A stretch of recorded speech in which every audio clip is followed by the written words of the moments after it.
Students, to this lecture series. Today we are going to see about the energy of alpha particles.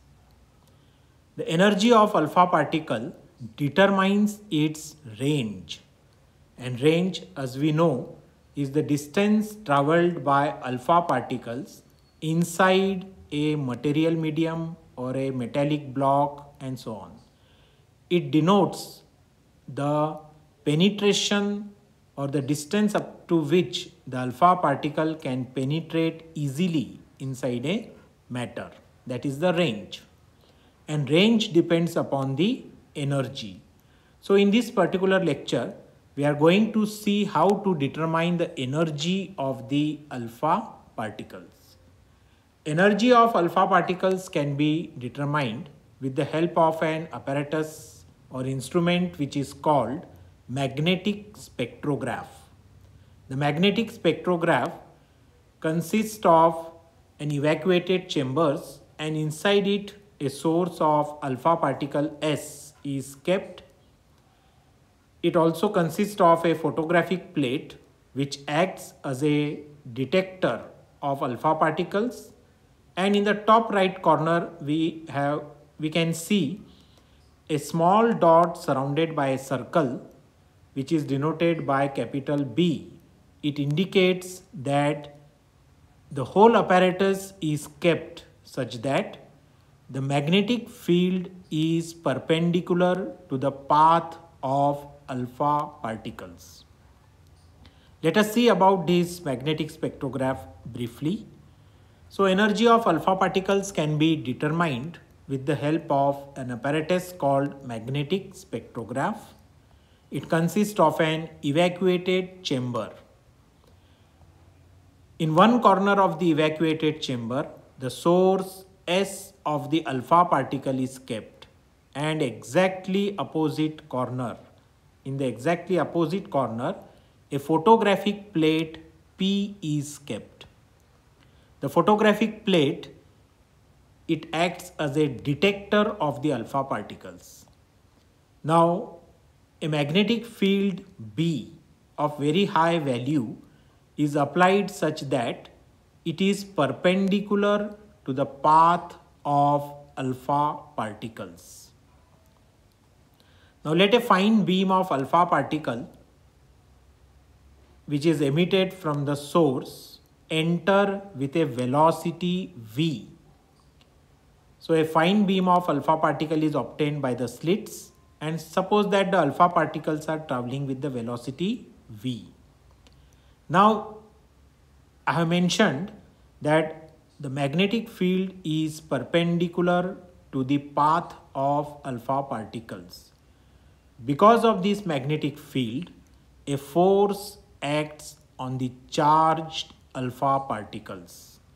And whenever a charged particle moves in a magnetic field, if Q is the charge, V is the velocity, and B is the applied magnetic field, then we know that the force acting on that charged particle due to the magnetic field is given by F is equal to Q in bracket V cross B, cross product of velocity and the magnetic field.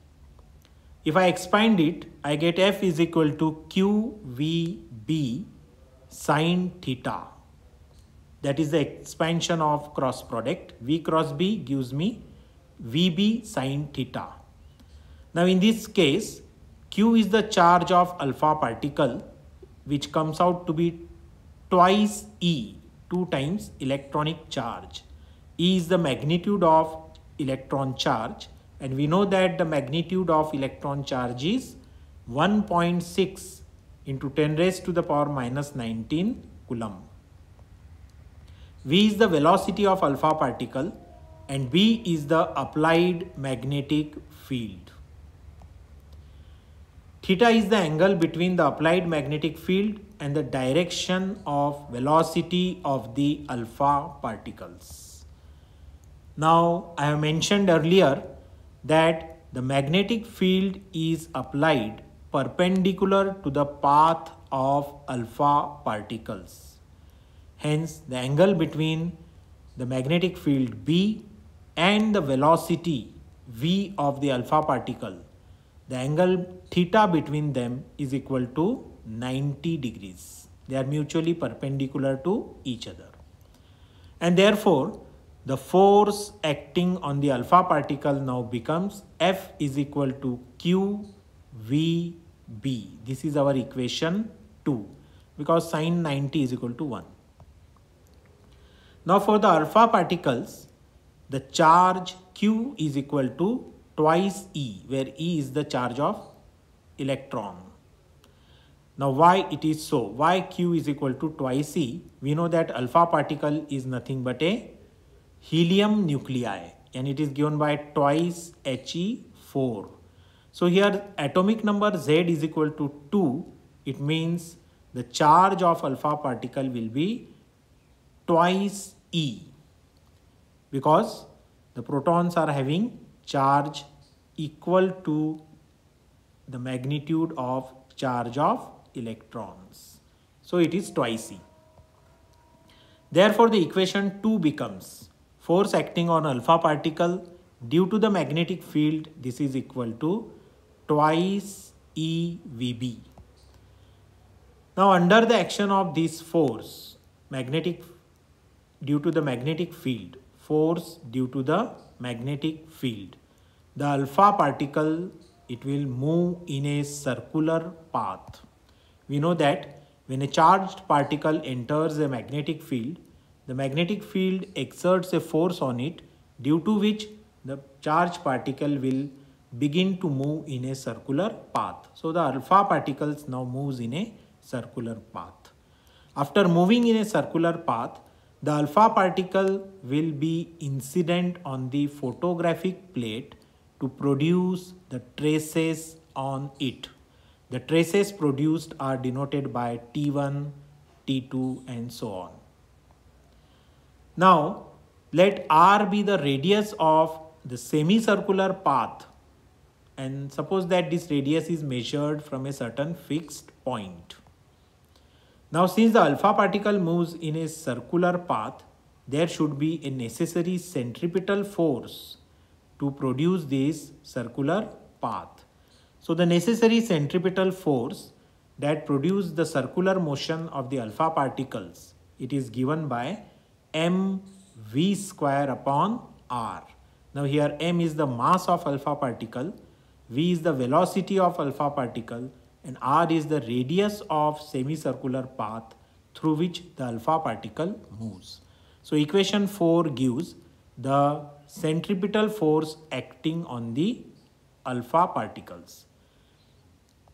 Now equation 3 gives the force due to magnetic field which causes the alpha particle to move in a circular path, and since there is a circular path, we get equation 4 which gives the necessary centripetal force to produce the circular path.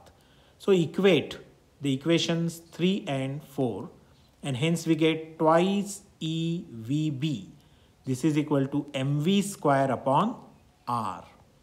If I cancel out the common terms on left hand side and right hand side, I get twice ERB. This is equal to mv. This is our equation 5.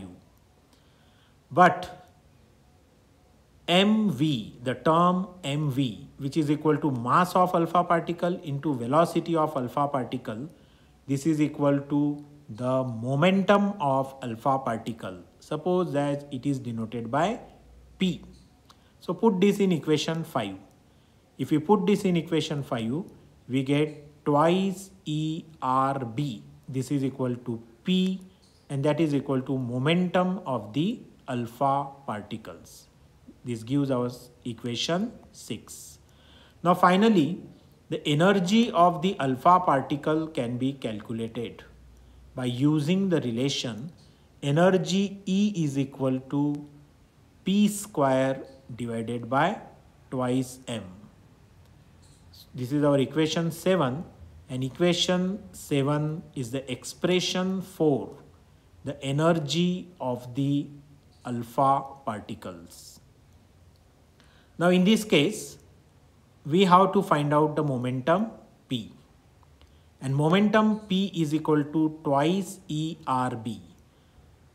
Just note that on the left hand side, E is the electronic charge, which is equal to 1.6 10 raised to the power minus 19 coulomb.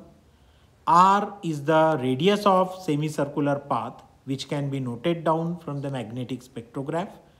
And B is the applied magnetic field, which we have applied in that magnetic spectrograph. So all the quantities on left hand side are known to us. From that we can calculate the momentum P, and by using the relation 7, E is equal to P square divided by twice M, where M is the mass of alpha particle.